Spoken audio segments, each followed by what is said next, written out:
गुरु जी का वाहिगुरु जी।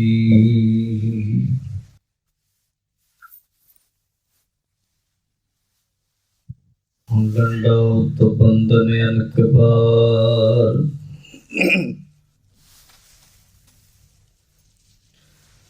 सर्व कला समर्थ,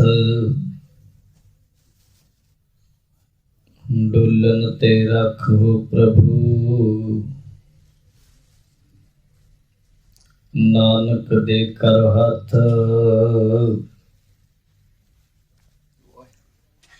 बाणी गुरु गुरु है बाणी। विच बाणी अमृत सारे, गुरबाणी कहे सेवक जन मानै। प्रतख गुरु निस्तारे,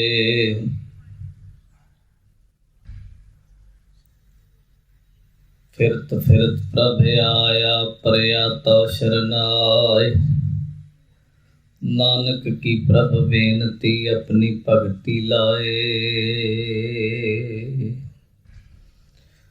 वाहिगुरु जी का खालसा, वाहिगुरु जी की फतेह। सत्कारयोग गुरु रूप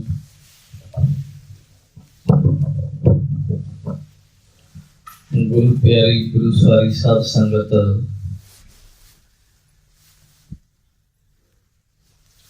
आप जी बड़भागे हो जो दीन दुनिया के मालक साहिब सतगुरु श्री गुरु ग्रंथ साहिब जी महाराज जी की पावन पवित्र हजूरी अंदर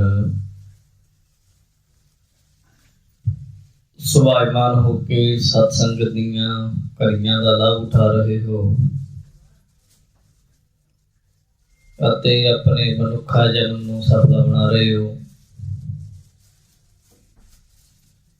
गुरबाणी विच सतगुरु पिता जी समझाते हैं, बीत जय है जन्म अकाज रे। निस दिन सुन कै पुराण, समझत नह रे क्यों रे अजान। काल तो पहुँच्यो आन, कहाँ जह भाजरे। कहते पुराणा नूं शास्त्रां नूं रोज रोज सुनदा है, समझ तो नहीं रहे जान, तेन समझ नहीं पैंदी किस गल दी। काल तो पहुँचो आन, समा ते आ रहा है पता भी नहीं लगना। मन रे कौन कुमत तैलीनी, पर धारा निंदिया रस रच्यो। राम भगत नहीं कीनी, मुक्त पंथ जान्यो तै नाहन। धन जोरन को ताया, अंत संग काहू नहीं दीना। बिरथा आप बंधाया। कैसे कैसे उदाहरण प्रमाण गुरु साहब ने देते हैं ताकि ये जेड़ा मन है, मन खुटहर तेरा नहीं विश्वास। ये जेड़ा चंचल मन है, चंचल चीत ना रही ठाए। चोरी मिर्ग अंगूरी खाए। बहुत पैड़ा है, पता ही नहीं लगता किधर पच जाए। हाँ, जितना समा सत्संगत हो जाए, गुरमुखां दी संगत विच रहिए, किले की तरह काम करती है, उतना समा बचा रहिंदा है। जदों ही किते कला होवे, मन दे संस्कार है जिहड़े उत्ते हावी हो जांदे है अते बुराइयां वल फिर दौड़दा है। कबीर मन जानै सब बात, जानत ही औकन करै। काहे की कुशलात, हाथ दीप कुएं पर है। कादी समझ कहते, कादी सियाणप कम भी नहीं आती। बड़ा कुछ सियाणा पढ़िया जान वाला, पर जदों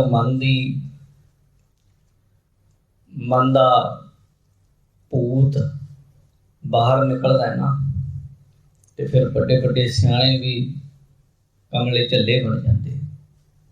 तो इसलिए इस मन की साधना के लिए, अपने जीवन की सफलता के लिए सतगुरु महाराज जी ने पावन बाणी की कथा बड़ी लाजमी जरूरी दसी है। सुन हर कथा उतारी मैल। महाराज कहते सतगुरु की पावन बाणी की जिहड़ी विचार है ये मन दियां मैला ला दिंदी है।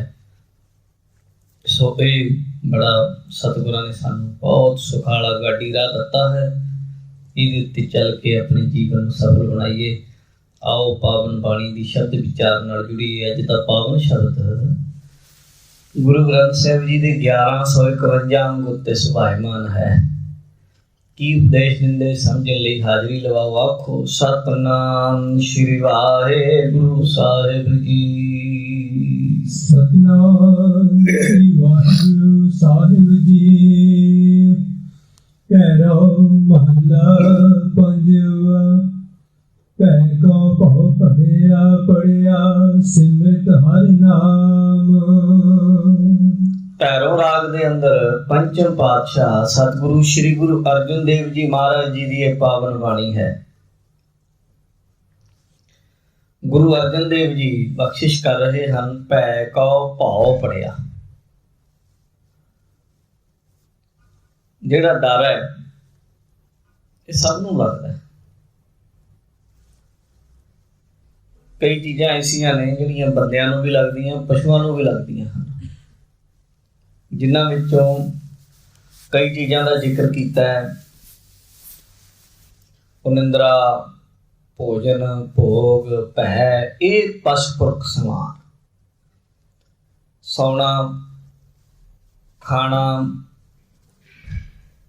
वंश वधाउणी अगे बच्चे पैदा हो जाने। चौथा डर ये बंदियां च भी है पशुआं विच भी है। हर किसी नूं छोटे नूं वड्डे दा डर हुंदा है। जाति जाति दा भय हुंदा है। कई तरह के भय है हर किसी नूं लग्या रहिंदा है। महाराज कहंदे जिहड़ा भय शब्द है डर ये शब्द है। जिहड़ा डर डर नूं भी अगे डर है किसी का जी। तो बंदा कहता मैं डरदा। हर किसी नूं डर लगता है। खौफ है भय है। कोई किसी चीज़ का भय कोई किसी चीज़। सारिਆਂ ਨੂੰ ਭੈ ਵਿੱਚ ਪਵਨ ਵਹਿ ਸਦਭਾਉ। ਭੈ ਵਿੱਚ ਚੱਲੈ ਲਖ ਦਰਿਆਉ। ਭੈ ਵਿੱਚ ਅਗਨ ਕੱਢੈ ਬੇਕਾਰ। ਭੈ ਵਿੱਚ ਧਰਤੀ ਦੱਬੀ ਪਾਰ। ਭੈ ਵਿੱਚ ਪੌਣ ਪਾਣੀ ਬਹਿ ਸੰਤਰ। ਕਿੰਨਾ ਕੁਝ ਸਗਲਿਆ ਭਉ ਲਿਖਿਆ ਸਿਰਲੇਖ। ਨਾਨਕ ਨਿਰਭਉ ਨਿਰੰਕਾਰ ਸਾਚੀ। ਇਹ ਜਿੰਨੇ ਵੀ ਵਸਤੂਆਂ ਨੇ ਕਾਦਰ ਨੇ ਕੁਦਰਤ ਸਾਜੀ है। इन्हां नूं किसी ना किसी चीज़ का भय है डर है। पर महाराज कहते जिहड़ा डर है वो डर नूं भी किसी चीज़ का डर है। वो है परमेश्वर वाहिगुरु का। उन्हें भी अगे जवाब देना। भै को भाव पढ़िया। भै नूं भी अगे भै पै जांदा। जिहड़ी गुरसिख है जिहड़ा बेखौफ हो जाता उन्होंने डर नहीं रहिंदा भै नहीं रहिंदा किसी चीज़ का। क्यों जी सिमरत हर नाम। कहते वाहिगुरु का नाम सिमर के उन्होंने डर नहीं रहिंदा उन्होंने डराया नहीं जा सकता। जिस वेले गुरु तेग बहादुर महाराज का जीवन पढ़ते हाँ दिल्ली गुरु तेग बहादुर साहब जी नूं बुलाया गया। जिस वेले सतगुरु जी ने दिल्ली बुलाया उस वक्त ये बड़ा उन्होंने मन में सी गुरु तेग बहादुर जी ने किसी ना किसी तरीके डर दे के दीने इस्लाम कबूल करा लिया जाए। जानी इन्हां नूं इस्लाम धर्म में लै आंदा जाए। ये सी उन्होंने मन में। ते उहदे लई उन्होंने सब तो पहला गुरु तेग बहादुर साहब महाराज नूं एक हवेली विच रखिया। वो हवेली दे बारे इउं लोकां विच मशहूर सी प्रसिद्ध सी कि ये हवेली है जिहड़ी ये भूतिया हवेली है। जिहड़ी भूत रहिंदे आ इहदे इउं लोकां विच बड़ा प्रसिद्ध सी। उन्हां दा डर देण दा एक तरीका सी। ਲੋਕਾਂ ਨੂੰ ਜਿਹਨੂੰ ਵੀ ਉਹਨਾਂ ਨਾਲ ਕੋਈ ਗੱਲ ਮਨਾਉਣੀ ਹੁੰਦੀ ਉਹਨੂੰ ਉਸ ਹਵੇਲੀ 'ਚ ਸੁੱਟ ਦਿੰਦੇ। ਲੋਕੀ ਉਹਦਾ ਨਾਂ ਸੁਣ ਕੇ ਕੰਬ ਜਾਂਦੇ ਸਨ। ਲੋਕੀ ਕਹਿੰਦੇ ਸਨ ਸਾਨੂੰ ਉੱਥੇ ਨਾ ਛੱਡੋ, ਕਿਉਂਕਿ ਉੱਥੇ ਤਾਂ ਮਰ ਜਾਵਾਂਗੇ, ਉੱਥੇ ਤੇ ਬੜੀਆਂ ਚੀਜ਼ਾਂ ਆਉਂਦੀਆਂ ਨੇ, ਬਹੁਤ ਕੁਝ ਹੁੰਦਾ। ਤੇ ਲੋਕੀ ਔਰੰਗਜ਼ੇਬ ਦੀ ਹਰੇਕ ਗੱਲ ਮੰਨਣ ਨੂੰ ਤਿਆਰ ਸਨ, ਪਰ ਉਸ ਹਵੇਲੀ ਵੱਲ ਮੂੰਹ ਨਹੀਂ ਸੀ ਕੋਈ ਕਰਦਾ ਹੁੰਦਾ। ਪਰ ਗੁਰੂ ਤੇਗ ਬਹਾਦਰ ਸਾਹਿਬ ਮਹਾਰਾਜ ਨੂੰ ਉਸ ਹਵੇਲੀ ਵਿੱਚ ਰੱਖਿਆ ਗਿਆ। ਪਰ ਸਵੇਰ ਹੁੰਦੀ, ਜਦੋਂ ਸਵੇਰ ਹੋਈ ਉਹਨਾਂ ਨੂੰ ਇਹ ਸੀ ਵੀ ਡਰ ਕੇ ਹੀ ਮਰ ਗਏ ਹੋਣਗੇ। ਕੋਈ ਤੰਤਰ ਵਿਦਿਆ ਵਾਲੇ, ਕੋਈ ਹੋਰ ਉਹਨਾਂ ਬੰਦੇ ਸੱਦੇ ਸਨ, ਮੌਲਵੀ ਮੌਲਾਨੇ ਇਲਮਾਂ ਵਾਲੇ ਬਹੁਤ ਜ਼ੋਰ ਆਪਣਾ ਲਾ ਰਹੇ ਸਨ। ਪਰ ਸਵੇਰ ਹੋਈ ਜਦੋਂ ਵੇਖਿਆ ਗੁਰੂ ਤੇਗ ਬਹਾਦਰ ਮਹਾਰਾਜ ਜੀ ਬੈਠੇ ਚੌਂਕੜੇ ਵਿੱਚ ਸਿਮਰਨ ਕਰ ਰਹੇ, ਆਰਾਮ ਨਾਲ ਬੈਠੇ। ਸੇਵਾਦਾਰਾਂ ਨੇ, ਨੌਕਰਾਂ ਨੇ ਆ ਕੇ ਬਾਦਸ਼ਾਹ ਦੇ ਨੇ ਵੇਖਿਆ ਉੱਥੇ ਤੇ ਮਹਾਰਾਜ ਜੀ ਨੇ ਚੌਂਕੜੇ ਵਿੱਚ ਬੈਠੇ, ਗੁਰਸਿੱਖ ਵੀ ਆਨੰਦ ਵਿੱਚ ਬੈਠੇ ਹਨ। ਤੇ ਦੂਜੀ ਗੱਲ, ਉੱਥੇ ਛਿੱਲੜਾਂ ਪਈਆਂ ਨੇ, ਗੰਨਿਆਂ ਦੀਆਂ ਛਿੱਲੜਾਂ ਪਈਆਂ ਨੇ, ਬਦਾਮ ਖਾ ਕੇ ਬਦਾਮ ਦੀਆਂ ਛਿੱਲੜਾਂ ਪਈਆਂ, ਅਖਰੋਟਾਂ ਦੀਆਂ ਛਿੱਲੜਾਂ ਪਈਆਂ, ਪਿਸਤੇ ਖਾਧੇ ਹੋਏ। ਬੜੇ ਹੈਰਾਨ ਰਹੇ, ਇਹਨਾਂ ਕੋਲੇ ਚੀਜ਼ਾਂ ਕਿੱਥੋਂ ਆ ਗਈਆਂ। ਪੁੱਛਿਆ ਮਹਾਰਾਜ ਇਹ ਕੀ? ਕਹਿੰਦੇ ਭਾਈ ਜਿਹੜੀਆਂ ਚੀਜ਼ਾਂ ਦਾ ਡਰ ਦਿੰਦੇ ਹੋ ਨਾ ਸਾਨੂੰ, ਜਦੋਂ ਪ੍ਰਭੂ ਦੇ ਬਣ ਜਾਈਏ, ਰੱਬ ਦੇ ਪਿਆਰੇ ਬਣ ਜਾਈਏ, ਫਿਰ ਜਿਹੜੀਆਂ ਚੀਜ਼ਾਂ ਡਰਾਉਂਦੀਆਂ ਨੇ ਨਾ ਉਹ ਗੁਰਸਿੱਖਾਂ ਦੀਆਂ, ਨਾਮ ਜਪਣ ਵਾਲਿਆਂ ਦੀਆਂ ਮਿੱਤਰ ਬਣ ਜਾਂਦੀਆਂ।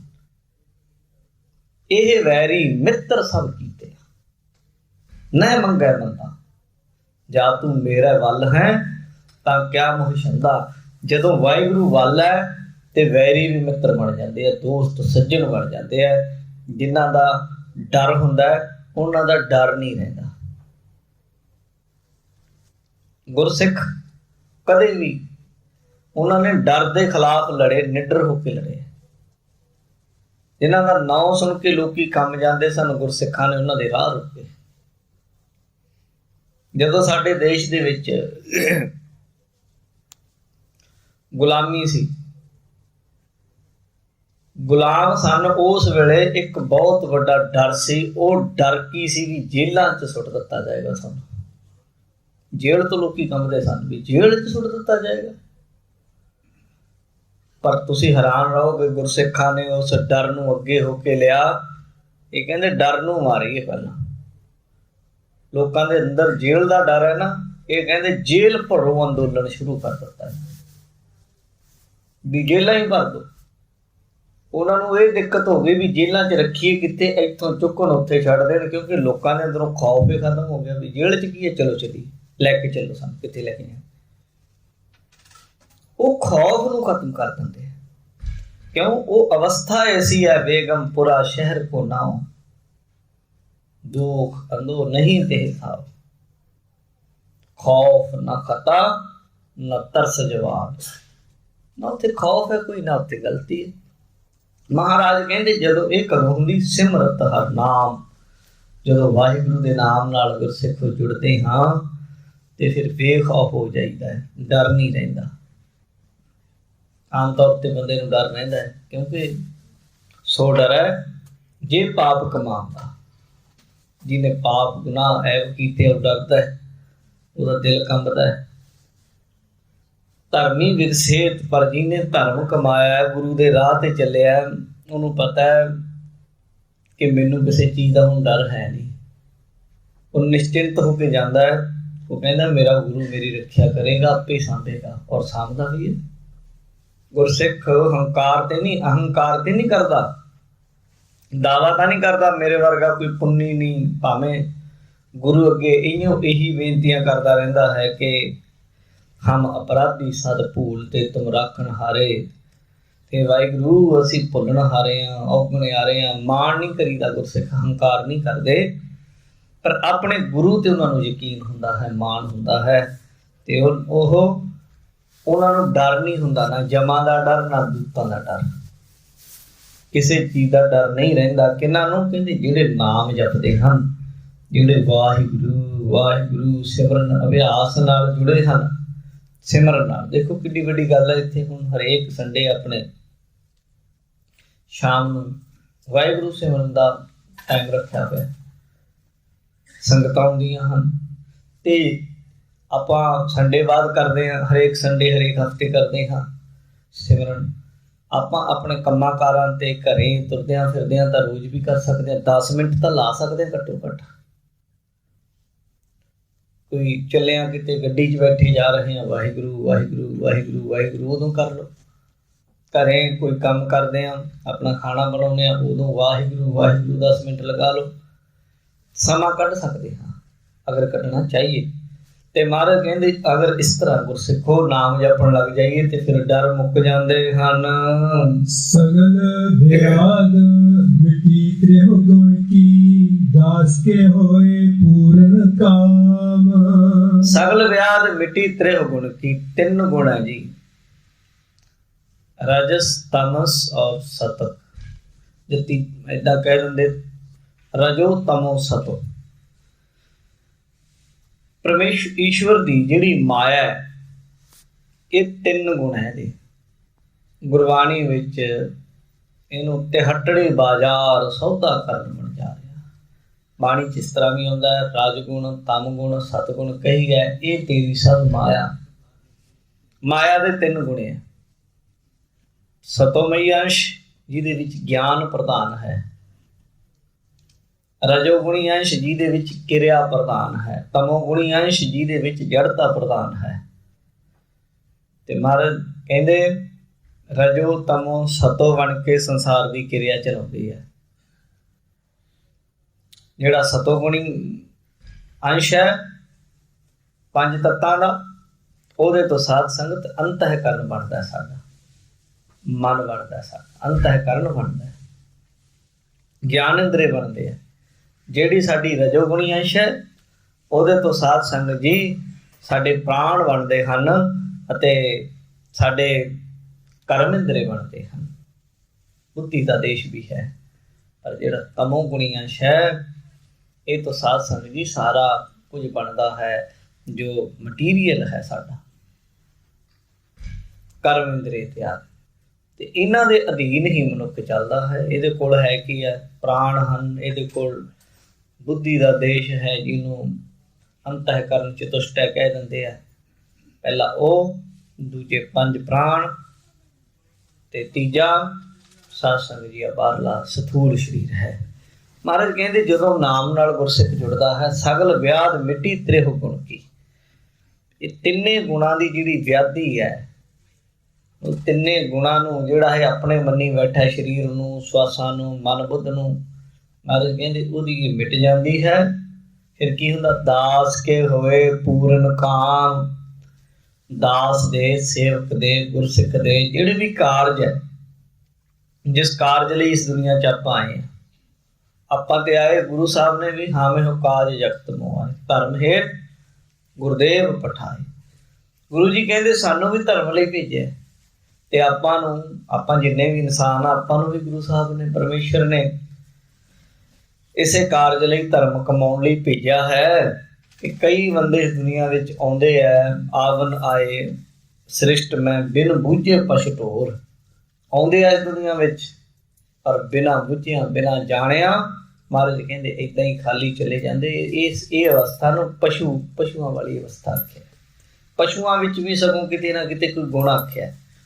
ਪਸ਼ੂ ਮਿਲਾ ਚੰਗਿਆਈਆਂ, ਖੜ ਖਾਵੈ ਅੰਮ੍ਰਿਤ ਦੇ, ਨਾਮ ਵਿਹੂਣੇ ਆਦਮੀ ਤ੍ਰਿਗ ਜੀਵਨ ਕਰਮ ਕਰੇ। ਕਬੀਰ ਸਾਕਤ ਤੇ ਸ਼ੁਕਰ ਭਲਾ, ਰਾਖੈ ਅੱਛਾ ਗਾਉ ਉਹ ਸਾਕਤ ਬਪਰਾ। ਉਹ ਸਾਕਤ ਬਪਰਾ ਮਰ ਗਿਆ ਕੋਈ ਨਾ ਲਹਿ ਨਾ। ਸਾਕਤ ਮਨਮੁਖ ਜਦੋਂ ਚਲਾ ਜਾਂਦਾ ਉਹਦਾ ਕੋਈ ਨਾਂ ਲੈਣਾ ਵੀ ਪਸੰਦ ਨਹੀਂ ਕਰਦਾ। ਉਹਦੇ ਨਾਲੋਂ ਲੋਕੀ ਸੂਅਰ ਪਾਲਦੇ ਹੈ, ਸਾਂਭਦੇ ਹੈ, ਰੱਖਦੇ ਹੈ। ਕਹਿੰਦੇ ਉਹਦਾ ਕੋਈ ਨਾ ਕੋਈ ਕੰਮ ਹੈ, ਪਿੰਡ ਦੀ ਸਫਾਈ ਰੱਖਦਾ ਹੈ। ਇਸ ਤਰ੍ਹਾਂ ਜਿਹੜਾ ਸਾਕਤ ਹੈ ਕਿਸੇ ਕੰਮ ਨਹੀਂ ਆਉਂਦਾ। ਤੇ ਮਹਾਰਾਜ ਸਾਹਿਬ ਕਹਿੰਦੇ ਇਹ ਜੀਵਨ ਤੇ ਚਲਾ ਹੀ ਜਾਂਦਾ ਹੈ। ਪਰ ਗੁਰਸਿੱਖ ਹਨ ਜਿਹੜੇ ਨਾਮ ਜਪਣ ਵਾਲੇ ਗੁਰੂ ਕੇ ਪਿਆਰੇ ਹਨ, ਉਹ ਆਪਣੇ ਜੀਵਨ ਦੀ ਬਾਜੀ ਜਿੱਤ ਕੇ ਜਾਂਦੇ ਆ। ਉਹ ਹਾਰ ਕੇ ਨਹੀਂ ਜਾਂਦੇ। ਉਹ ਇਸ ਦੁਨੀਆ ਤੋਂ ਜਿਸ ਕਾਰਜ ਲਈ ਆਏ ਉਹ ਕਾਰਜ ਕਰਕੇ ਜਾਂਦੇ ਹਨ। ਉਹ ਕੰਮ ਪੂਰਾ ਕਰਦੇ ਹਨ ਜਿਹਨੂੰ ਬਾਣੀ ਕਹਿੰਦੀ ਅਵਰ ਕਾਜ ਤੇਰਾ ਕਿਤੇ ਨਾ ਕਾਮ। ਮੇਰੇ ਸਾਧ ਸੰਗਤ ਭਜ ਕੇਵਲ ਨਾਮ। ਇਹ ਕਾਰਜ ਉਹਨਾਂ ਗੁਰਸਿੱਖਾਂ ਦਾ ਪੂਰਾ ਹੁੰਦਾ ਹੈ। ਰਹਾਓ ਵਿਸ਼ਰਾਮ ਦੇ ਕੇ ਸਮਝਾਉਂਦੇ ਹਨ। हर के लोक सदा गुण गावै, तिनको मिलिया पूर्ण धाम। ਹਰ ਕੇ ਲੋਕ ਸਦਾ ਗੁਣ ਗਾਵੇ। ਰੱਬ ਦੇ ਪਿਆਰੇ ਹਮੇਸ਼ਾ ਹੀ ਵਾਹਿਗੁਰੂ ਦੇ ਗੁਣ ਗਾਉਂਦੇ। ਆਮ ਤੌਰ ਤੇ ਮਨੁੱਖ ਦਾ ਸੁਭਾਅ ਹੈ ਕਿ ਜਦੋਂ ਕਿਤੇ ਕੋਈ ਕੰਮ ਅੜ ਜਾਏ, ਜ਼ਰੂਰਤ ਪਵੇ, ਉਦੋਂ ਬੰਦਾ ਕਿਸੇ ਨੂੰ ਯਾਦ ਕਰਦਾ ਹੈ। ਇਹ ਦੁਨਿਆਵੀ ਤੌਰ ਤੇ ਵੀ ਇਹੀ ਸੁਭਾਅ ਹੈ। ਜਦੋਂ ਕੋਈ ਕਿਸੇ ਨੂੰ ਨੇੜੇ ਜਾਂਦਾ ਜਾਂ ਕੋਈ ਕੰਮ ਹੋਵੇ, ਉਦੋਂ ਹੀ ਬੰਦਾ ਬੰਦੇ ਨੂੰ ਯਾਦ ਕਰਦਾ। ਇਹ ਲੋਕ ਵਿਵਹਾਰ ਹੈ, ਪਰ ਇਹੀ ਵਿਵਹਾਰ ਅਸੀਂ ਧਰਮ ਦੀ ਦੁਨੀਆ ਵਿੱਚ ਵੀ ਅਪਣਾਇਆ ਹੋਇਆ। ਕਬੀਰ ਜੀ ਨੇ ਆਖਿਆ, ਕਬੀਰ ਬਿਪਤ ਭਰੀ ਹਰ ਸਿਮਰੀ ਹੈ। ਜਦੋਂ ਕਿਤੇ ਕੋਈ ਦੁੱਖ ਤਕਲੀਫ ਪਰੇਸ਼ਾਨੀ ਪੈਂਦੀ, ਉਦੋਂ ਗੁਰੂ ਨੂੰ ਯਾਦ ਕਰਦੇ। ਬੰਦਾ ਗੁਰੂ ਨੂੰ ਯਾਦ ਵੀ ਨਾ ਕਰੇ, ਇਹ ਵੀ ਗੱਲ ਹੈ।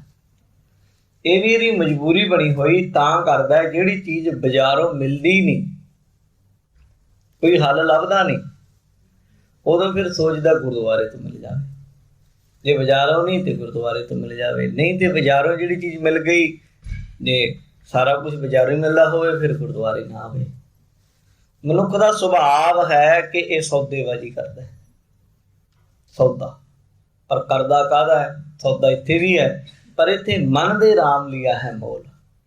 ਗੁਰੂ ਦੇ ਘਰ ਤੇ ਸੌਦਾ ਕਾਹਦਾ ਕਰਨਾ ਹੈ? ਆਪਣੀਆਂ ਵਾਸ਼ਨਾਵਾਂ ਦਾ। ਆਪਣੇ ਔਗਣ ਗੁਰੂ ਦੇ ਅੱਗੇ ਰੱਖਣੇ ਆ ਤੇ ਗੁਣ ਲੈ ਕੇ ਜਾਣੇ ਆ। ਔਗਣਾਂ ਨੂੰ ਗੁਰੂ ਨੇ ਮੇਟ ਦੇਣਾ ਤੁਹਾਡੇ। ਪਰ ਮਨੁੱਖ ਇਸ ਤਰੀਕੇ ਕਰਦਾ ਹੈ, ਲੋੜ ਪਈ ਤੇ ਬਿਪਤ ਪਈ ਤੇ ਰੱਬ ਰੱਬ ਕਰਦਾ ਹੈ। ਪਰ ਗੁਰੂ ਜੀ ਕਹਿੰਦੇ, ਬਿਪਤਾ ਪਈ ਤੋਂ ਯਾਦ ਕਰਦਾ ਹੀ ਆ ਗਿਆ, ਠੀਕ ਹੈ, ਗੁਰੂ ਨੇ ਤੇਰਾ ਕਾਰਜ ਸਵਾਰ ਵੀ ਦੇਣਾ, ਬਿਪਤਾ ਪਈ ਤੋਂ ਕੰਮ ਸਵਾਰ ਦੇਣਾ। ਪਰ ਬਿਪਤਾ ਤੋਂ ਬਾਅਦ ਵੀ ਯਾਦ ਰੱਖੀ। ਕੀ ਕਰਦਾ ਹੈ ਇਨਸਾਨ? ਗੁਰਦੁਆਰੇ ਆ ਗਿਆ, ਆ ਕੇ ਕੋਈ ਚੀਜ਼ ਮੰਗ ਲਈ, ਜੇ ਤਾਂ ਗੁਰੂ ਨੇ ਇਹਨੂੰ ਚੀਜ਼ ਦੇ ਦਿੱਤੀ ਤਾਂ ਵੀ ਇਹਨੇ ਚੀਜ਼ ਲਈ, ਜੇਬ ਚ ਪਾਈ, ਜਾਂ ਆਪਣੇ ਬਸ ਮੱਥਾ ਟੇਕਿਆ ਵੀ ਧੰਨਵਾਦ ਤੇਰਾ, ਚਲਾ ਗਿਆ। ਮੁੜ ਕੇ ਉਹ ਵੀ ਭੁੱਲ ਗਿਆ ਵੀ ਚੱਲ ਜਿਹੜੀ ਚੀਜ਼ ਲੈਣਾ ਅਸੀਂ ਮਿਲ ਗਈ, ਖਤਮ ਕੰਮ। ਦੂਜਾ ਉਹ ਹੈ ਜਿਹਨੂੰ ਮਿਲੇ ਨਾ ਕੁਛ, ਆਵੇ ਗੁਰੂ ਘਰ ਅਰਦਾਸ ਕਰੇ, ਬੇਨਤੀ ਕਰੇ, ਪਰ ਉਹਦੇ ਅਨੁਸਾਰ ਇੱਛਾ ਪੂਰੀ ਨਾ ਹੋਵੇ। ਹਾਲਾਂਕਿ ਗੁਰੂ ਘਰ ਜੋ ਮੰਗਾ ਠਾਕੁਰ ਆਪਣੇ ਤੇ ਸੋਈ ਸੋਈ ਦੇਵਾ, ਜੋ ਮੰਗੋ ਮਿਲਦਾ। ਤੁਹਾਡੀ ਜੋ ਚਾਹਨਾ ਉਹ ਮਿਲ ਜਾਏਗਾ। ਤੁਹਾਡੀ ਚਾਹਨਾ 'ਚ ਫਰਕ ਹੁੰਦਾ ਹੈ। ਕਈ ਵਾਰੀ ਤੁਹਾਨੂੰ ਵੀ ਨਹੀਂ ਪਤਾ ਹੁੰਦਾ ਕਿ ਤੁਹਾਡੀ ਚਾਹਨਾ ਕਿਸ ਤਰੀਕੇ ਦੀ। ਇੱਕ ਕੋਈ ਸਾਧੂ ਸੀ, ਇੱਕ ਸੰਤ, ਰੋਡ ਤੇ ਖੜਾ ਉੱਚੀ ਉੱਚੀ ਆਵਾਜ਼ਾਂ ਮਾਰ ਰਿਹਾ, ਜੋ ਚਾਹੋ ਸੋ ਪਾਓ, ਜੋ ਚਾਹੋ ਸੋ ਪਾਓ। ਫਕੀਰ ਸੀ, ਪੁਰਾਣੇ ਕੱਪੜੇ ਪਾਏ ਹੋਏ, ਤੇ ਲੋਕ ਵੇਖ ਕੇ ਹੱਸਣੇ, ਸੰਤ ਕਿੱਦਾਂ ਦੀਆਂ ਗੱਲਾਂ ਕਰਦਾ। ਪਰ ਦੋ ਬੰਦੇ ਫਿਰ ਵੀ ਖੜੇ ਗਏ, ਕਹਿਣ ਲੱਗੇ, ਸੰਤ ਜੀ ਆਪਣੀ ਦਸ਼ਾ ਵੱਲ ਤਾਂ ਵੇਖ, ਤੇਰੀ ਸਰੀਰ ਦੀ ਕਿਸ ਤਰ੍ਹਾਂ ਦੀ ਹੈ। ਉਹ ਕਹਿੰਦੇ, ਤੂੰ ਕੀ ਲੈਣਾ ਮੇਰੀ ਦਸ਼ਾ, ਤੂੰ ਗੱਲ ਕਰੋ ਕੀ ਹੈ। ਕਹਿੰਦੇ, ਗੱਲ ਇਹ ਆ ਵੀ ਤੂੰ ਕਹਿਣਾ ਜੋ ਚਾਹੋ ਸੋ ਪਾਓ, ਜੋ ਅਸੀਂ ਮੰਗਾਂਗੇ ਤੂੰ ਦੇ ਸਕਦਾ, ਤੇਰੇ ਪੱਲੇ ਕੀ ਹੈ। ਉਹ ਕਹਿੰਦੇ, ਮੈਂ ਇਹ ਨਹੀਂ ਕਿਹਾ ਵੀ ਜੋ ਮੰਗੋ ਸੋ ਪਾਓ, ਮੈਂ ਕਿਹਾ ਜੋ ਚਾਹੋ, ਜੋ ਤੇਰੀ ਚਾਹਤ ਹੋਏਗੀ ਉਹ ਹੋ ਜਾਏਗਾ। ਬੰਦੇ ਦਾ ਸੰਕਲਪ ਜਿੰਨਾ ਦ੍ਰਿੜ ਹੋਏਗਾ,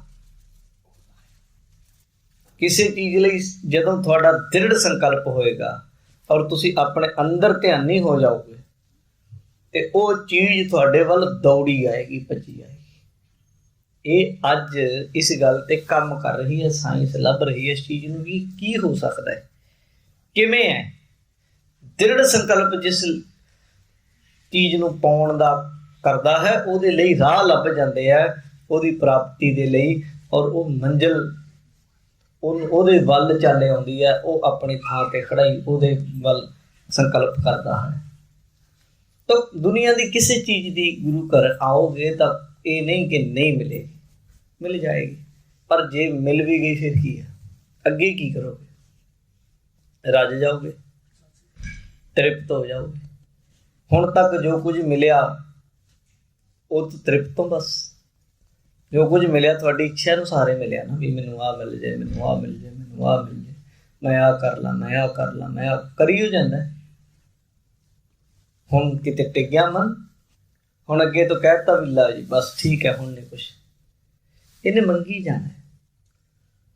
ਬਾਲਕ ਰਾਜਾ ਨਗਰੀ ਕਾਚੀ, ਦੁਸ਼ਟਾਂ ਨਾਲ ਪਿਆਰ। ਉਹ ਤਾਂ ਬੱਚਾ ਹੈ, ਦਿਲ ਮਨ ਬਾਂਦਰ ਵਰਗਾ। ਬਾਂਦਰ ਨੂੰ ਜੋ ਮਰਜ਼ੀ ਦੇਈ ਚੱਲੋ, ਚੀਜ਼ਾਂ ਲਈ ਜਾਏਗਾ, ਰੱਖੀ ਜਾਏਗਾ, ਲਈ ਜਾਏਗਾ, ਰੱਖੀ ਜਾਏਗਾ, ਲਈ ਜਾਏਗਾ, ਰੱਖੀ ਜਾਏਗਾ, ਨਾ ਨਹੀਂ ਕਰਦਾ।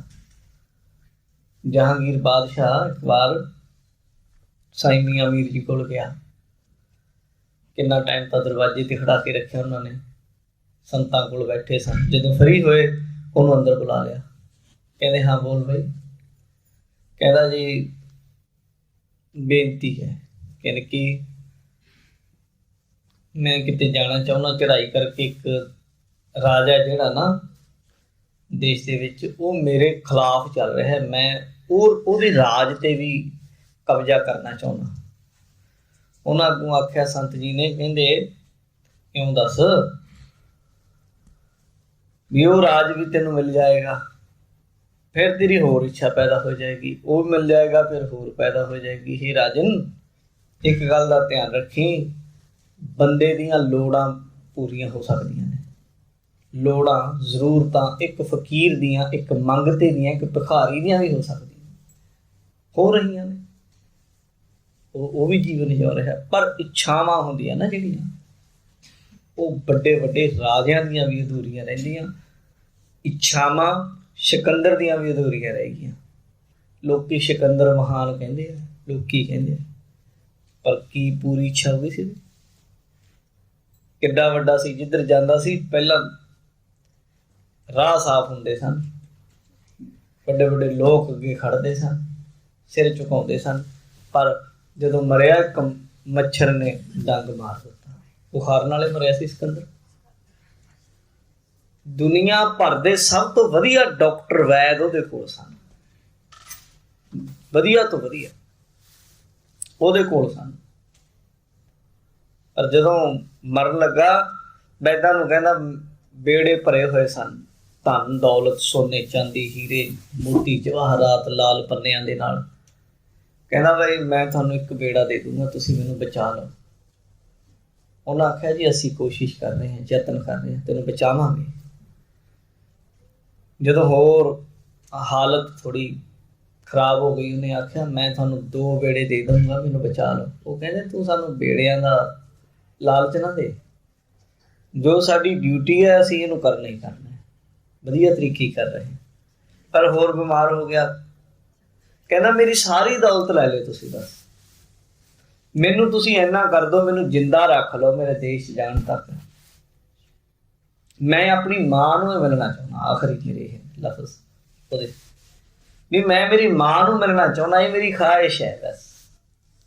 ਹੋਰ ਬਾਕੀ ਸਭ ਕੁਛ ਤੁਸੀਂ ਲੈ ਲਓ, ਮੈਨੂੰ ਕੁਝ ਦਿਨ ਜਿਉਂਦਾ ਰੱਖ। ਦੁਨੀਆ ਭਰ ਦੀ ਦੌਲਤ ਕੁਝ ਦਿਨ ਦੀ ਜ਼ਿੰਦਗੀ ਲਈ ਦੇਣ ਲਈ ਤਿਆਰ ਸੀ ਉਹ ਬੰਦਾ, ਵੀ ਮੈਨੂੰ ਕੁਝ ਕੁ ਦਿਨ ਮਿਲ ਜਾਣ। ਪਰ ਨਹੀਂ ਮਿਲ ਸਕੇ, ਮਰ ਗਿਆ। ਇੱਛਾ ਅਧੂਰੀ ਰਹਿ ਗਈ।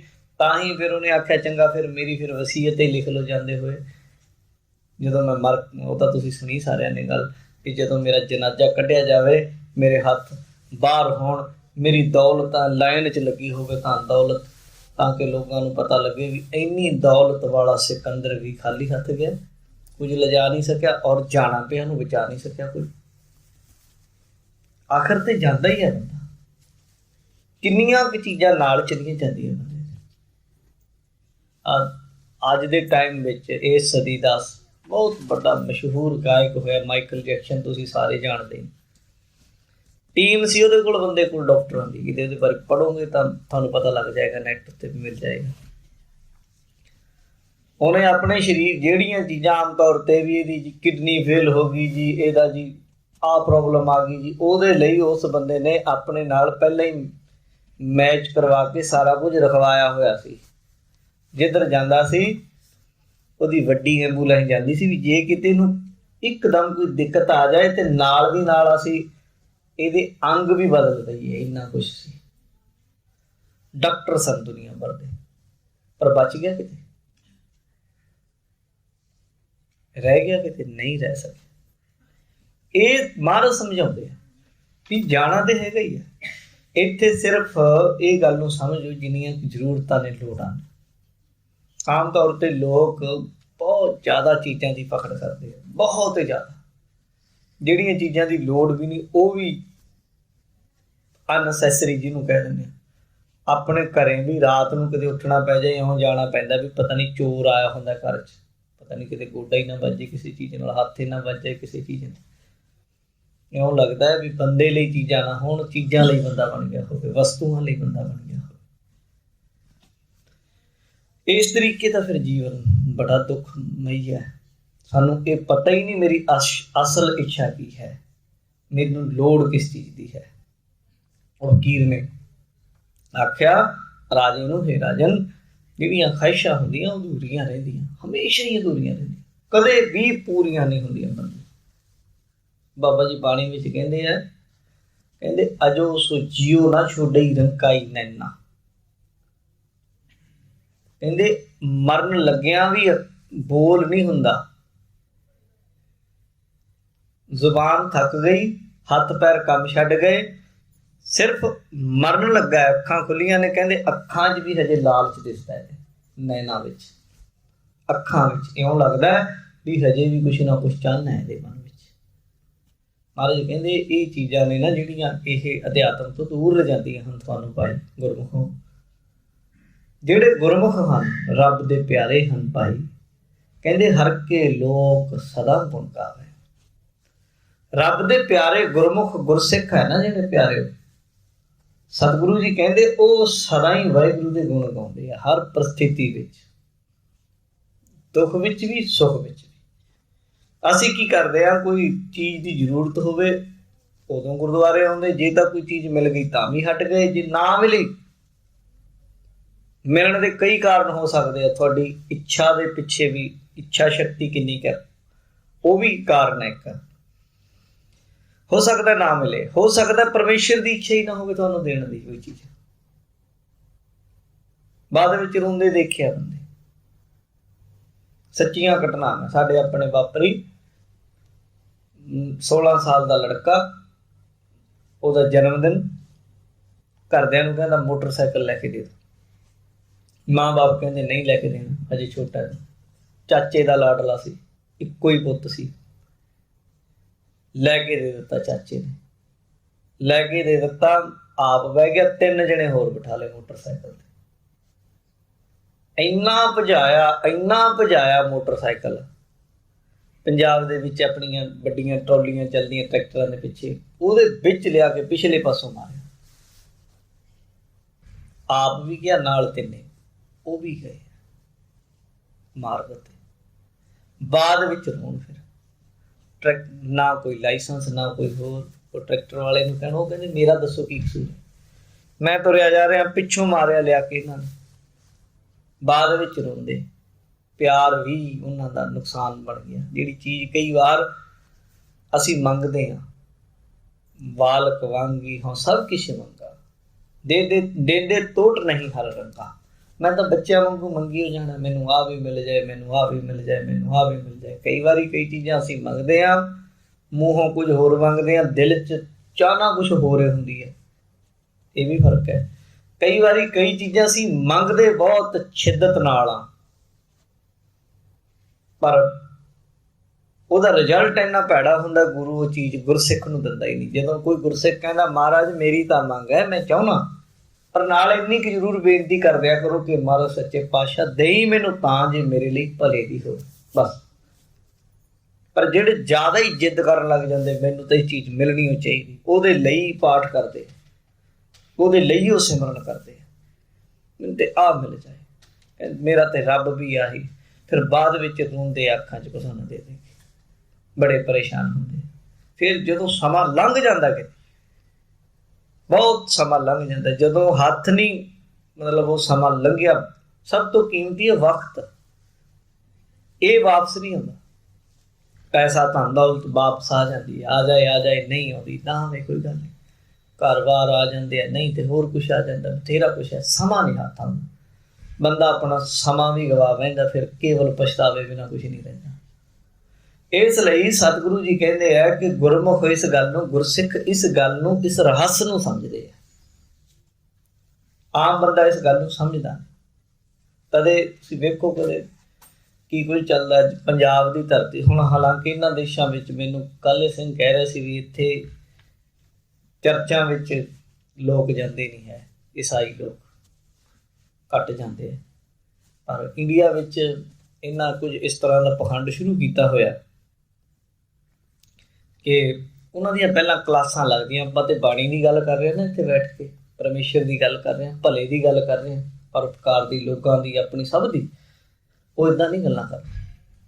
ਉਹਨਾਂ ਦੀਆਂ ਕਲਾਸਾਂ ਲੱਗਦੀਆਂ ਵੀ ਤੁਸੀਂ ਜਦੋਂ 20 ਜਣੇ, 50 ਜਣੇ, 100 ਜਣਾ ਇਕੱਠਾ ਹੋਏਗਾ, ਇੱਕ ਜਣਾ ਛਾਲਾ ਮਾਰਨ ਲੱਗ ਜਾਏ, ਬੁੜਕਣ ਲੱਗ ਜਾਏ ਵੀ ਖੌਰੇ ਪਤਾ ਨਹੀਂ ਕਿਹੜੀ ਬਿਮਾਰੀ ਹੈ, ਤੇ ਲੋਕਾਂ ਦੇ ਸਾਹਮਣੇ ਫਿਰ ਉਹਨਾਂ ਨੇ ਤਾਂ ਪਿੱਛੇ ਜੇ ਕਰੋਨਾ ਵੀ ਬੁਲਾ ਲਿਆ ਸੀ ਇੱਕ ਬੰਦੇ 'ਚ। ਕਹਿੰਦੇ ਕੌਣ ਹੈ? ਕਹਿੰਦਾ ਮੈਂ ਕਰੋਨਾ ਬੋਲਦਾ। ਦੇਖੋ ਤੁਸੀਂ ਹੈਰਾਨੀ। ਕਹਿੰਦੇ ਲੈ ਫੜ ਲਿਆ। ਫਿਰ ਉਹਨੇ ਫੜ ਲਿਆ, ਉਹ ਖਾ ਕੇ ਚੱਕਰ ਜਾ ਡਿੱਗਿਆ, ਕਹਿੰਦਾ ਨਿਕਲ ਗਿਆ ਮੇਰੇ 'ਚੋਂ, ਠੀਕ ਹੋ ਗਿਆ। ਮਤਲਬ ਕਿੰਨਾ ਪਖੰਡ ਚੱਲ ਰਿਹਾ। ਲੋਕੀ ਕੀ ਕੁਝ ਨਹੀਂ ਕਰਦੇ ਧਰਮ ਦੇ ਨਾਂ ਉੱਤੇ, ਪਖੰਡ ਕਰ ਰਹੇ। ਪਰ ਸਾਡੇ ਗੁਰੂ ਸਾਹਿਬ ਨੇ ਇਹ ਚੀਜ਼ਾਂ ਸਾਨੂੰ ਦੱਸੀਆਂ ਹੀ, ਸਿਖਾਈਆਂ ਹੀ। ਇੱਦਾਂ ਦੇ ਲੋਕਾਂ ਦਾ ਝੂਠੇ ਭਰਤੀ ਕਰਨੇ ਕਿਤੇ ਤੁਸੀਂ, ਇੱਦਾਂ ਦੇ ਲੋਕਾਂ ਦਾ ਕਰੋਗੇ ਕੀ ਤੁਸੀਂ, ਕਿੱਥੇ ਰੱਖੋਗੇ? ਗੁਰੂ ਨਾਨਕ ਦੇ ਘਰੇ ਤਾਂ ਹੈ ਨਹੀਂ ਇਹਨਾਂ ਦੀ ਜਗ੍ਹਾ। ਗੁਰੂ ਨਾਨਕ ਦੇ ਘਰੇ ਤਾਂ ਆਦਿ ਸੱਚ ਜੁਗਾਦ ਸੱਚ ਹੈ, ਭੀ ਸੱਚ ਨਾਨਕ ਹੋਸੀ ਭੀ ਸੱਚ ਹੈ। ਤਾਂ ਇਸ ਤਰੀਕੇ ਗੁਰੂ ਕੇ ਸਿੱਖ ਹਰ ਪ੍ਰਸਥਿਤੀ ਵਿੱਚ, ਦੁੱਖ ਵਿੱਚ ਵੀ, ਸੁੱਖ ਵਿੱਚ ਵੀ, ਖੁਸ਼ੀ ਵਿੱਚ ਵੀ, ਗਮੀ ਵਿੱਚ ਵੀ ਕੀ ਕਰਦੇ ਹਨ? ਹਰ ਕੇ ਲੋਕ ਸਦਾ ਗੁਣ ਗਾਵੇ। ਉਹ ਤਾਂ ਹਮੇਸ਼ਾ ਹੀ ਪ੍ਰਭੂ ਦੇ ਗੁਣ ਗਾਉਂਦੇ ਹਨ। ਫਿਰ ਕੀ ਹੁੰਦਾ? ਕਹਿੰਦੇ ਤਿੰਨ ਕੋ ਮਿਲਿਆ ਪੂਰਨ ਧਾਮ। ਉਹਨਾਂ ਨੂੰ ਪੂਰਨ ਧਾਮ, ਘਰ, ਅਸਲ ਘਰ ਮਿਲਦਾ। ਤੁਸੀਂ ਵੇਖੋਗੇ ਸਾਡੇ ਧਾਮ ਮਾਰਨੇ ਦੇ ਘਰ 'ਚ ਸਾਨੂੰ ਮਿਲੇ ਹੈ। ਨਨਕਾਣਾ ਸਾਹਿਬ, ਸ਼੍ਰੀ ਅੰਮ੍ਰਿਤਸਰ ਸਾਹਿਬ, ਸ਼੍ਰੀ ਤਰਨ ਤਾਰਨ ਸਾਹਿਬ, ਸ਼੍ਰੀ ਮੁਕਤਸਰ ਸਾਹਿਬ। ਇਹ ਸਾਡੇ 4 ਧਾਮ ਹੈ, ਧਿਆਨ ਰੱਖਿਓ। ਜਿਹੜੇ ਸਾਡੇ 4 ਧਾਮ ਹੈ, ਤੀਰਥ ਹੈ ਸਾਡੇ ਵੱਡੇ, ਜਿੱਥੇ ਗੁਰਸਿੱਖ ਜੀਵਨ ਵਿੱਚ ਇਸ਼ਨਾਨ ਕਰਨਾ ਲੋਚਦਾ। ਇੱਕ ਤਾਂ ਨਨਕਾਣਾ ਸਾਹਿਬ ਹੈ ਪਾਕਿਸਤਾਨ ਵਿੱਚ, ਹਰਿਮੰਦਰ ਸਾਹਿਬ, ਦਰਬਾਰ ਸਾਹਿਬ ਦਾ ਸਰੋਵਰ, ਇਹ ਵੀ ਧਾਮ ਹੈ ਸਾਡਾ। ਤਰਨ ਤਾਰਨ ਸਾਹਿਬ, ਸ਼੍ਰੀ ਦਰਬਾਰ ਸਾਹਿਬ, ਉਹ ਵੀ ਸਾਡਾ ਧਾਮ ਹੈ। ਸ਼੍ਰੀ ਮੁਕਤਸਰ ਸਾਹਿਬ, ਇਹ ਵੀ ਧਾਮ ਹੈ। ਤੇ ਇਹਨਾਂ ਦੇ ਨਾਲ ਨਾਲ ਜਦੋਂ ਇਹਨਾਂ ਧਾਮਾਂ ਦੇ ਅਸੀਂ ਦਰਸ਼ਨ ਕਰਦੇ, ਉੱਥੋਂ ਫਿਰ ਸਾਨੂੰ ਇਹ ਸਿੱਖਿਆ ਮਿਲਦੀ, ਇੱਕ ਧਾਮ ਤੇਰੇ ਆਪਣੇ ਅੰਦਰ ਵੀ ਹੈ, ਤੀਰਥ। ਉਹ ਕੀ ਕਹਿੰਦੇ? ਉਹ ਕਹਿੰਦੇ ਤੀਰਥ ਮਲ ਨਾਓ, ਤੇਰੇ ਆਪਣੇ ਅੰਦਰ ਹੈ। ਅੰਤਰਗਤ ਤੀਰਥ ਮਲ ਨਾਓ, ਤੇਰੇ ਆਪਣੇ ਅੰਦਰ ਵੀ ਇੱਕ ਤੀਰਥ ਹੈ। ਜਦੋਂ 4 ਤੇ ਜਾਂਦਾ ਹੈ, ਜਦੋਂ ਆਸਥਾ ਗੁਰਸਿੱਖ ਦੀ ਬਣ ਜਾਂਦੀ ਹੈ ਆਪਣੇ ਗੁਰੂ ਦੇ ਉੱਤੇ, ਫਿਰ ਗੁਰੂ ਉਹਨੂੰ ਮੱਤ ਵਿੱਚ ਰਤਨ ਜਵਾਹਰ ਮਾਨਕ।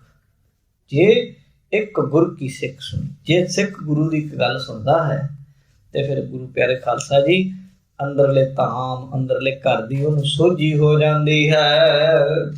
ਜਨ ਕਾ ਦਰਸ ਬਾਛੈ ਦਿਨ ਰਾਤੀ, ਹੋਏ ਪਨੀਤ ਧਰਮ ਰਾਏ ਜਾਮ। ਜਨ ਕਾ ਦਰਸ ਬਾਂਛੈ ਦਿਨ ਰਾਤੀ। ਰੱਬ ਦੇ ਪਿਆਰਿਆਂ ਦਾ ਤਾਂ ਦਰਸ਼ਨ ਚਾਹੁੰਦੇ ਆ। ਕੌਣ?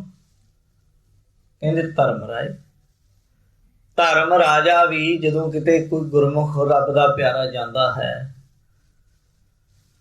ਧਰਮ ਰਾਜਾ ਇੱਕੋ ਹਸਤੀ ਹੈ।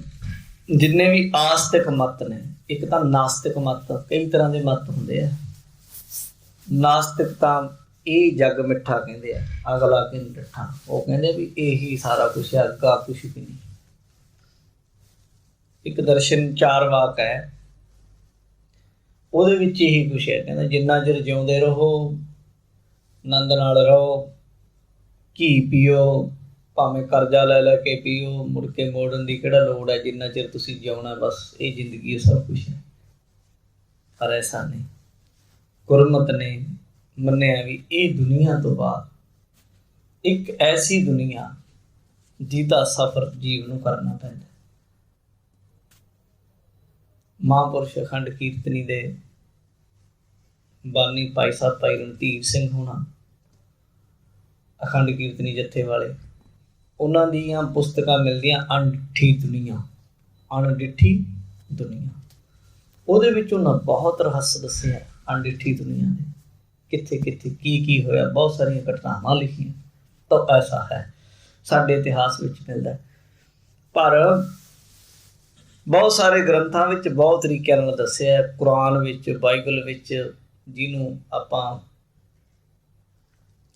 ਨਰਕ ਕਹਿ ਦਿੰਦੇ ਹਾਂ, ਉਹਨਾਂ ਨੇ ਉਹਨੂੰ ਬੜੇ ਦੋਜ਼ਖ ਆਖਿਆ, ਹੈਲ ਆਖਿਆ।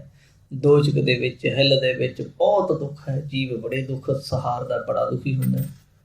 ਪਰ ਹਿੰਦੂ ਧਰਮ ਵਿੱਚ ਕਿਤੇ ਗਰੁੜ ਪੁਰਾਣ ਵਗੈਰਾ ਪੜ੍ਹ ਕੇ ਵੇਖੋ ਕਿੰਨਾ ਔਖਾ ਹੈ, ਨਰਕ ਕਿੰਨੇ ਭੈੜੇ ਹੈ, ਜਮ ਰਾਜਾ ਕੀ ਕੁਝ ਕਰਦਾ ਹੈ। ਪਰ ਗੁਰਮਤ ਨੇ, ਗੁਰੂ ਸਾਹਿਬ ਨੇ ਇੱਕ ਹੋਰ ਗੱਲ ਵੀ ਦੱਸੀ ਹੈ, ਕਹਿੰਦੇ ਜਨ ਕਾ ਦਰਸ ਵਾਂਛੈ ਦਿਨ ਰਾਤੀ। ਇੱਕ ਰੱਬ ਦੇ ਪਿਆਰਿਆਂ ਦਾ ਰਾਹ ਦੇਖਦਾ ਰਹਿੰਦਾ ਜੇ ਕੋਈ ਗੁਰਮੁਖ ਜਾਵੇ ਉੱਥੇ। ਉਹਨਾਂ ਦੇ ਲਈ ਜਿਵੇਂ ਕੋਈ, ਤੁਸੀਂ ਗੁਰਦੁਆਰੇ ਆਉਂਦੇ ਨਾ, ਤੁਹਾਨੂੰ ਕਿੰਨਾ ਸਤਿਕਾਰ ਮਿਲਦਾ ਗੁਰਦੁਆਰੇ ਆਉਂਦੇ, ਜੀ ਆਇਆਂ ਨੂੰ ਕਿਹਾ ਜਾਂਦਾ ਹੈ, ਪਿਆਰ ਦਿੱਤਾ ਜਾਂਦਾ ਹੈ, ਤੁਹਾਨੂੰ ਲੰਗਰ ਪਾਣੀ ਦੀ ਲੋੜ ਹੈ, ਤੁਹਾਡੇ ਲਈ ਵਧੀਆ ਵਧੀਆ ਪਕਵਾਨ ਬਣਾਏ ਜਾਂਦੇ ਹੈ, ਕੁਛ ਨਹੀਂ ਵੇਖਿਆ ਜਾਂਦਾ ਹੋਰ ਤੁਹਾਡਾ। ਕਹਿੰਦੇ ਰੱਬ ਦੇ ਪਿਆਰਿਆਂ ਦਾ ਦਰਸ਼ਨ ਦੇਖਦਾ ਧਰਮ ਰਾਜਾ, ਹੋਏ ਪੁਨੀਤ ਧਰਮ ਰਾਏ ਜਾਮ। ਧਰਮ ਰਾਜੇ ਦੇ ਜਮਦੂਤ ਵੀ ਪਵਿੱਤਰ ਹੁੰਦੇ ਹਨ ਗੁਰਮੁਖਾਂ ਦੇ ਦਰਸ਼ਨ ਕਰਕੇ। ਕਾਮ ਕ੍ਰੋਧ ਲੋਭ ਮਦ ਨਿੰਦਾ, ਸਾਧ ਸੰਗ ਮਿਟਿਆ ਅਭਿਮਾਨ। ਕਹਿੰਦੇ ਕਾਮ, ਕ੍ਰੋਧ, ਲੋਭ, ਹੰਕਾਰ, ਨਿੰਦਾ ਇਤਿਆਦਿ ਇਹ ਭੈੜੇ ਔਗਣ ਹਨ। ਇੱਕ ਇੱਕ ਔਗਣ ਜੀਵ ਦੇ ਪੂਰੇ ਜਨਮ ਨੂੰ ਖਰਾਬ ਕਰ ਦਿੰਦਾ। ਤੇ ਮਹਾਰਾਜ ਕਹਿੰਦੇ ਸਾਧ ਸੰਗਤ ਦੀ ਬਰਕਤ ਨਾਲ ਇਹ ਮਿਟ ਜਾਂਦੇ ਤੇ ਅਹੰਕਾਰ, ਅਭਿਮਾਨ ਵੀ ਮਿਟ ਜਾਂਦਾ ਹੈ। ਐਸੇ ਸੰਤ ਭੇਟੇ ਵਡ ਭਾਗੀ, ਨਾਨਕ ਤਿਨ ਕੈ ਸਦ ਕੁਰਬਾਨ। ਮਹਾਰਾਜ ਸਾਹਿਬ ਕਹਿੰਦੇ ਐਸੇ ਜਿਹੜੇ ਸੰਤ ਹੈ ਨਾ, ਜਿਨ੍ਹਾਂ ਦੀ ਬਰਕਤ ਨਾਲ ਆ ਵੈਰ, ਵਿਰੋਧ, ਕਾਮ, ਕ੍ਰੋਧ ਇਤਿਆਦਿਕ ਇਹ ਮਿਟ ਜਾਣ, ਵੱਡੇ ਭਾਗਾਂ ਵਾਲੇ ਗੁਰਮੁਖਾਂ ਨੂੰ ਮਿਲਦੇ ਹਨ। ਤੇ ਨਾਲੇ ਆਖਰੀ ਪੰਕਤੀ 'ਚ ਕਹਿ ਰਹੇ ਨੇ, ਨਾਨਕ ਤਿਨ ਕੈ ਸਦ ਕੁਰਬਾਨ। ਮੈਂ ਇਸੇ ਗੁਰਮੁਖਾਂ ਤੋਂ ਹਮੇਸ਼ਾ ਕੁਰਬਾਨੀ ਜਾਂਦਾ ਹਾਂ, ਜਿਨ੍ਹਾਂ ਦੀ ਸੰਗਤ ਦੇ ਰਾਹੀਂ, ਜਿਨ੍ਹਾਂ ਦੀ ਸ਼ੋਭਤ ਦੇ ਰਾਹੀਂ ਸਾਧ ਸੰਗਤ ਪ੍ਰਭੂ ਦੇ ਗੁਣ ਗਾਈਏ ਅਤੇ ਆਪਣੇ ਜੀਵਨ ਨੂੰ ਸਫਲ ਬਣਾ ਸਕੀਏ ਤੇ ਇਹ ਲੋਕ ਸੁਖੀਏ ਪਰਲੋਕ ਸੁਹੇਲੇ ਹੋ ਜਾਣ। ਇਹ ਗੁਰੂ ਸਾਹਿਬ ਨੇ ਬਖਸ਼ਿਸ਼ ਕੀਤੀ। ਇੱਥੇ ਸ਼ਬਦ ਦੀ ਸੰਪੂਰਨਤਾ, ਸਮੇਂ ਦੀ ਸਮਾਪਤੀ। ਸਮਾਂ ਜ਼ਰੂਰ ਕੱਢਿਆ ਕਰੋ ਜੀ, ਸਮਾਂ ਤੇ ਰੁਕਣਾ ਹੀ ਨਹੀਂ, ਨਾ ਇਹ ਮਿਲਣਾ ਹੀ ਹੈ ਕਦੇ। ਇਹਨੂੰ ਸਫਲ ਬਣਾਉਣਾ ਪਏਗਾ। ਜਿਹੜਾ ਦਿਨ ਲੰਘ ਗਿਆ ਉਹ ਘਟ ਗਿਆ ਜੀਵਨ ਵਿੱਚੋਂ। ਸਮਾਂ ਕੱਢਿਆ ਕਰੋ ਤੇ ਵੱਧ ਤੋਂ ਵੱਧ ਕਥਾ ਦਾ ਸਮਾਂ ਜਿਹੜਾ ਆਪਣੇ ਇੱਥੇ ਹੁਣ ਪੂਰੇ 9 ਵਜੇ ਸ਼ੁਰੂ ਹੋਈ ਹੈ। ਹੁਣ ਆਪਣੇ ਕੋਲ ਢਾਡੀ ਜਥਾ ਵੀ ਹੈ, ਬੜਾ ਪਿਆਰਾ ਵਿਦਵਾਨ ਸਿੰਘ ਹੈ। ਇਹਨਾਂ ਨੇ ਆਪ ਜੀ ਨੂੰ ਹੁਣ ਥੋੜ੍ਹਾ ਅੱਧੇ ਘੰਟੇ ਲਈ ਢਾਡੀ ਵਾਰਾਂ ਨਾਲ ਨਿਹਾਲ ਕਰਨਾ ਹੈ। ਕਥਾ ਸੁਣੋ ਜਾਂ ਕੀਰਤਨ ਸੁਣੋ, ਜ਼ਰੂਰ ਲਾਹੇ ਲਿਆ ਕਰੋ। ਸਭਨਾਂ ਦਾ ਧੰਨਵਾਦ। ਬੁਲਾਓ ਫਤਿਹ। ਵਾਹਿਗੁਰੂ ਜੀ ਕਾ ਖਾਲਸਾ, ਵਾਹਿਗੁਰੂ ਜੀ ਕੀ ਫਤਿਹ। ਵਾਹਿਗੁਰੂ ਜੀ ਕਾ ਖਾਲਸਾ, ਵਾਹਿਗੁਰੂ ਜੀ ਕੀ ਫਤਿਹ। ਸਤਿਗੁਰੂ ਜੀ ਸਿਵਤ ਸੰਗਤ ਆਪ ਜੀ ਅੰਮ੍ਰਿਤ ਵੇਲੇ ਤੋਂ ਹੀ ਹਾਜ਼ਰੀਆਂ ਭਰ ਰਹੇ ਹਨ।